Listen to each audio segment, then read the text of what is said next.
Oops, wait lang. Kubay kapalaran ng horoscope reading. Ano nga ba ang pwede mong mahakot sa iyong kubay kapalaran? So, makinig ka. Saglit lang ito.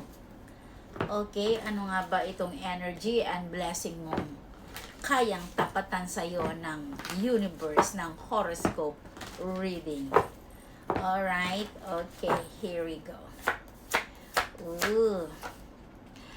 Okay, dito it's time to be balanced. Ayan, na responsibility na kung ano man itong mga binabalansi mo na yung hoping mo na maging balance ang iyong relationship, ang iyong pag-ibig at ang iyong financial situation or ang iyong kabuhayan. Kasi dito, may mga natapos na nagtapos na mga kahirapan.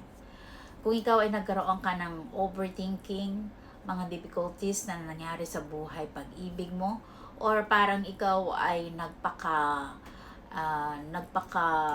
ka sa kanya, naging martir ka, tiniis mo ang lahat na kahit anong gawin niya sa'yo, sinasaktan ka physically, mentality, and emotionally, pero ngayon ay hindi ka na basta-basta magpapakamartir kasi dito na nabuksan mo na or natauhan ka na. Kaya naman ngayon, forget na parang dito hindi mo na gano'n i-concentrate yung relationship mo, bahala siya or bahala ka or something na dito ay magpo-focus ka sa mga plano mo.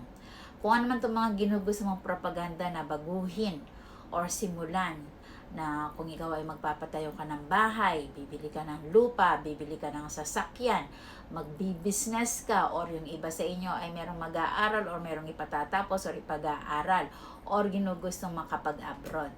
Yes, i-claim mo na yan at ituloy mo na yan.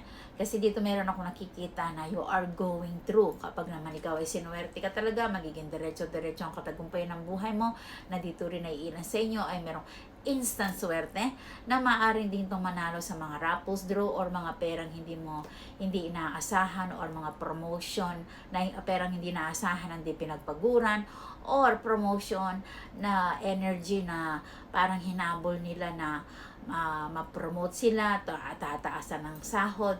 So, napakaganda ng energy mo. Okay, kaya ituloy mo lang yan. At dito rin meron kang journey.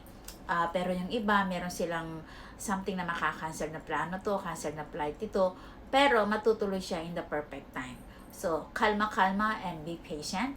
At kailangan mo huwag mo nang tiisin, huwag mo nang ilagay ang sarili mo. You need to be safe yourself, na huwag mong tiisin ang mga bagay-bagay na kinakaya mo na nahihirapan ka na, tama na, sobra na. Kaya, you have to mahalin mo ang iyong sarili. Okay, yan lang muna ang nagbabagang balita ng iyong horoscope reading. Muli, si Lady Jasa ng Kagandahan ang nag-uulat. Thank you sa panonood. Hanggang sa muli and goodbye!